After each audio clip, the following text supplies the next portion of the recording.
Several people mentioned when we were having a little break before Frank spoke, I've wanted to know a little bit more about what Kemi and Natasha are actually doing. I think you've got a very good idea of their sense of, as Kemi kept saying, our mission.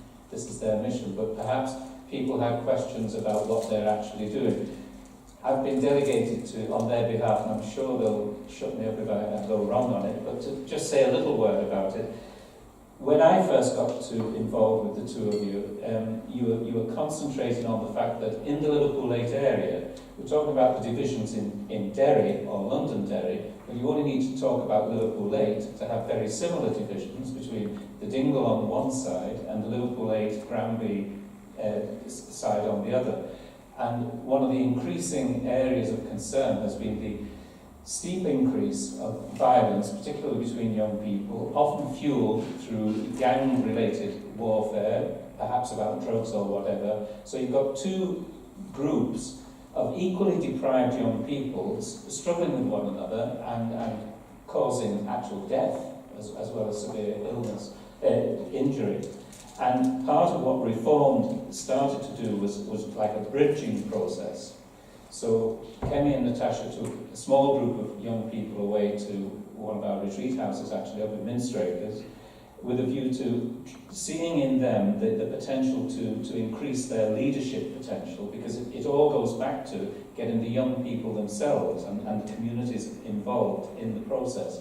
The hope would be that people on the other side would also begin to identify leadership, and there's some sort of bridging process would go. That was one particular project that is still very much, to echo what Frank was saying, if you're in this sort of work, as you all know, it's a long, long process.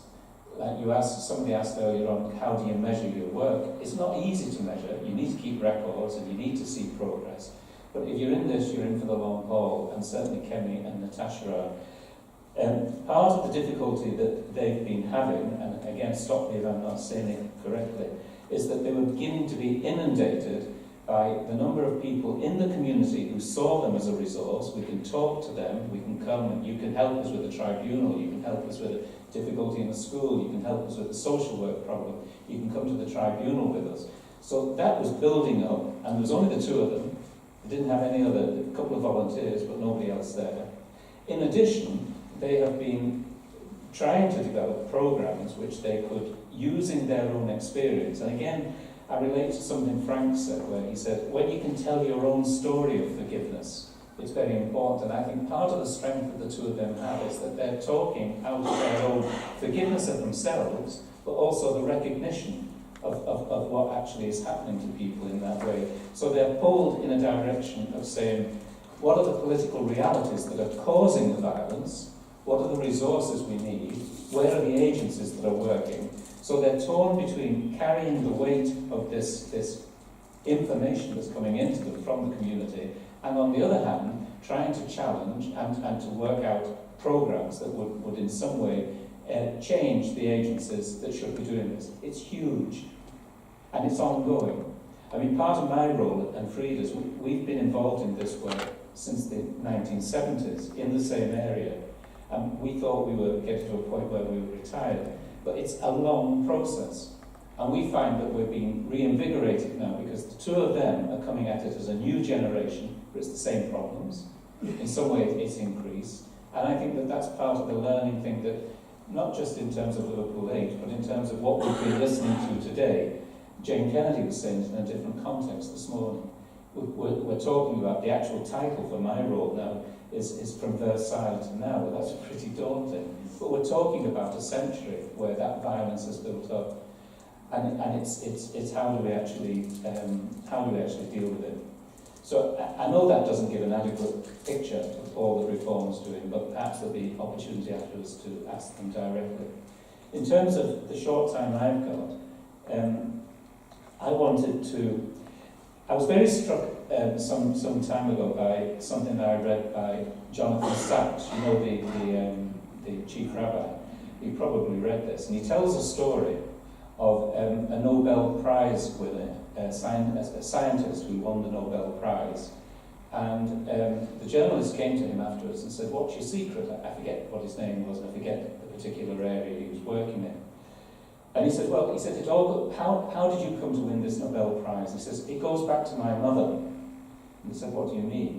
He said, "Well, from the time I was a little boy, and every time I came home from school, she always asked me the same thing every time I came in. And her question was, have you asked a good question today? Not what have you learned, but have you asked a good question?" And this struck Jonathan Sachs, and it certainly struck me, that in a sense that's a key challenge to all of us. I've got a file on my computer where I said, "What is my good question today?"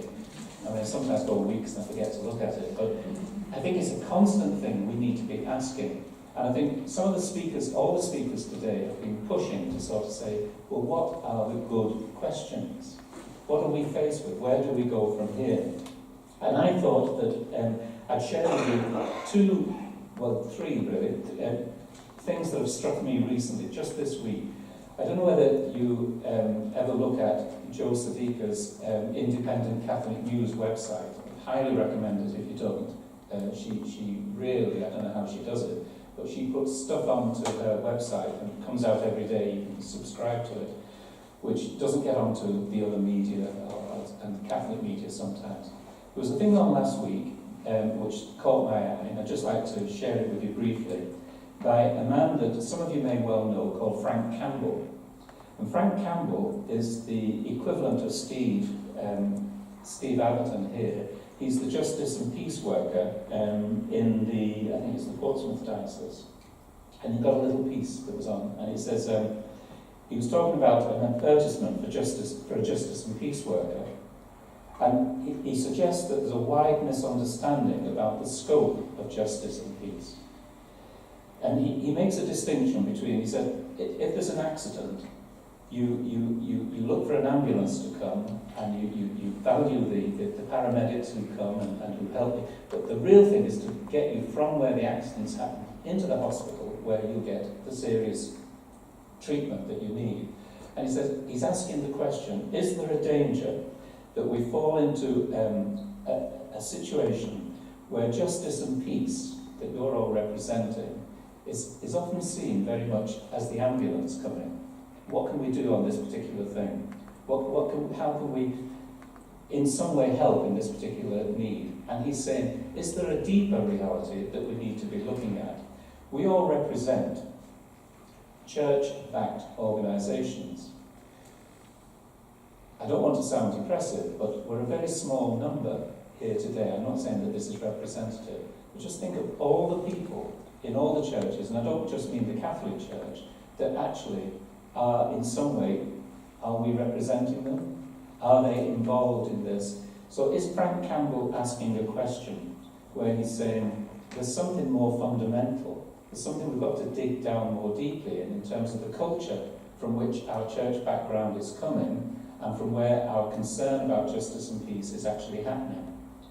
He quotes Bishop Crispin Hollis, who said once that the mindset of privatised religion could be tolerated because it presented no threat or challenge in a post-Christian society.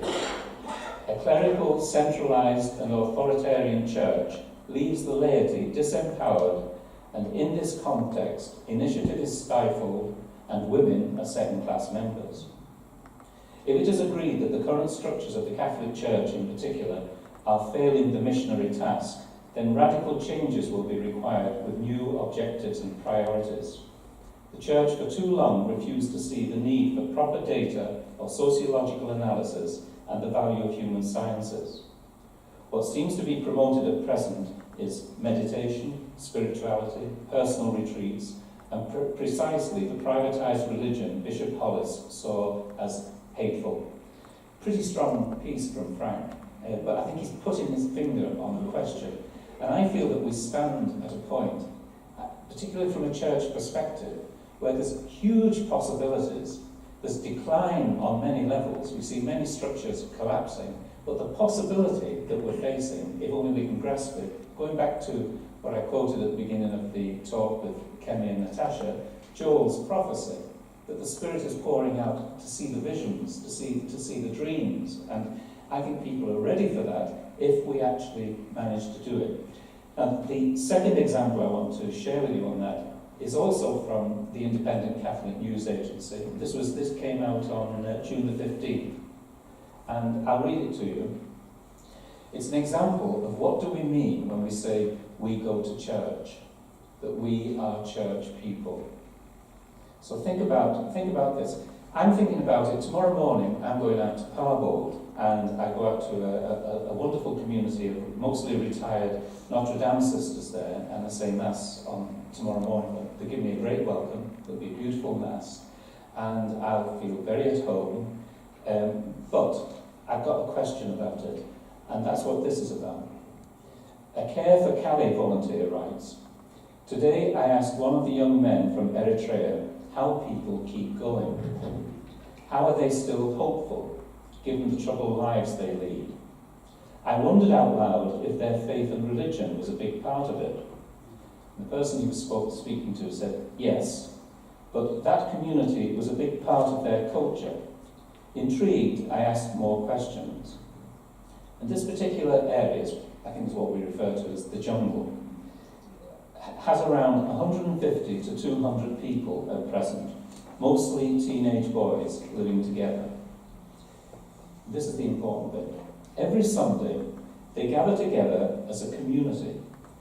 They go to church in a clearing nearby and erect a wooden cross with whatever they can find. Then the older men speak and give messages of strength and togetherness. But they will also talk with where others in the group may go wrong, where people are being led astray, and what everyone needs to strive to do better. They identify who needs support, how they can help each other, and the younger ones respect and take in the counsel of the older ones, often less than a decade apart." I was thinking of you two, Kemi and Natasha, in the way that you have an influence with young people who are not that much younger than you, but that somehow or other you've got a togetherness with them. That's what I see is happening here, and their going to church was in that context. Now I contrast that with what I'll do my best tomorrow morning with the sisters, I really will, but it's a very different cultural situation. And I think that's what Cottrell Boyce was pointing to, that there's a cultural underpinning that is really at the point where we are as church, I believe, and which we need to look at. Now, how do we do it? How do we find a way from where we are now to where we might want to be? Well, first of all, it's not going to be easy. Like the question you asked before, there's no easy answers in this. But I think we need to keep in view what is the vision, and then how do we begin to work in all our different ways together to actually begin to move closer to it. And my third point that I want to make is to say that recently I've come across a writer who I can't recommend highly enough. My friend Austin, that Terry referred to at the beginning, towards the end of his life, Austin used to get a bit cynical about it. He says, there's nothing decent being written these days. He says, I just get fed up with all the stuff that's coming out. And there's a certain way in which I agree with him. A lot of it's repetitious of where we've been. But sometimes you get a breakthrough. And a few years ago, I remember going to Hope University to listen to a wonderful speaker, a Vietnamese theologian called Peter Pham, and he gave a lecture at Hope University.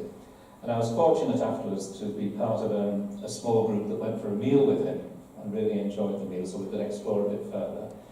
And then you've also got to have a trick in your back pocket. I said, listen, I've got a bottle of whiskey in our house in Groundie Street. Do you fancy coming back? And Peter was all for that. So we went into the early hours of the morning talking, and he was really inspirational. So whenever I see his name, I always look for what he's recommending.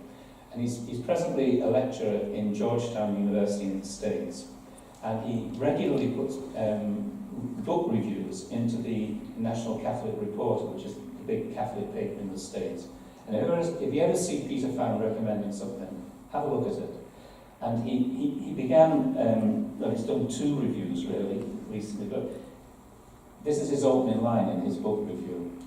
Let me state up front and categorically This is, by any standard, the best book on church renewal I've read, especially on renewal for the Roman Catholic Church. Now, what he's talking about, I've never heard of the man who's recommended. There's a man called Pierre Heggie. I'm presuming that there's a French connection. I don't know much about him.